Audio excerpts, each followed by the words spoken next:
তুমি কম্পিট করবে, আর যত টাকার পরিমাণ বাড়বে সেগুলোর দূরত্ব প্ল্যাটফর্ম থেকে আরো বাড়বে। তোমাকে এই তিনটে ব্যাগের মধ্যে একটাকে বেছে নিতে হবে আর প্ল্যাটফর্ম থেকে লাফিয়ে ধরতে হবে। তুমি যদি ধরতে পারো ওটাই তোমার নতুন প্রাইস পুল হবে। ওটা কতটা দূরে আছে দেখো।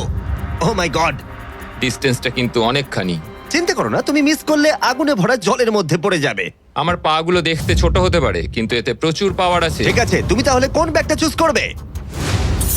তুমি কি তাহলে সহজটাই নেবে যা তোমার প্রাইস পুল কমিয়ে করে দেবে 1 লাখ? এটা করব না, এটা খুব ইজি হবে ভাই। ঠিক আছে, আরে ভাই, এটা তোমার নতুন প্রাইস পুল। তুমি কি তাহলে $2.5 লাখ চাইবে, নাকি 10 ফুট লাফানোর রিস্ক নেবে $3 লাখ জন্য? আমি রিস্কটা নেব। ঠিক আছে, এখন শুধু তাহলে 3 লাখটাই বেঁচে আছে, আর তাই ঠিক আছে, চলো দেখা যাক। আর এর সাথেই আগুনের সাথে কাচির হাত থেকে তোমাকে বাঁচতে হবে। ঠিক আছে। এতটা রিস্ক নেওয়া কি উচিত হলো প্রাইস পুলে $50,000 যোগ করার জন্য? এবার কিন্তু তুমি আমাকে কনফিউজ করে দিচ্ছ। আমি তোমার লাভ দেওয়াটা দেখতে চাই, দেখাও আমায়। দেখাচ্ছি। ও হ্যাঁ, এই তুমি পারবে। নিশ্চয়ই $3 লাখ হ্যাঁ, মনে পেয়ে হচ্ছে যাবে। পারবো। না না, আমার একদমই মনে হচ্ছে না তুমি 10 ফুট লাফাতে পারবে।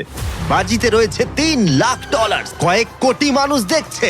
চলো। দেখা যাক ও পারে কিনা। চলো শুরু করো। 3, 2, 1, চলো।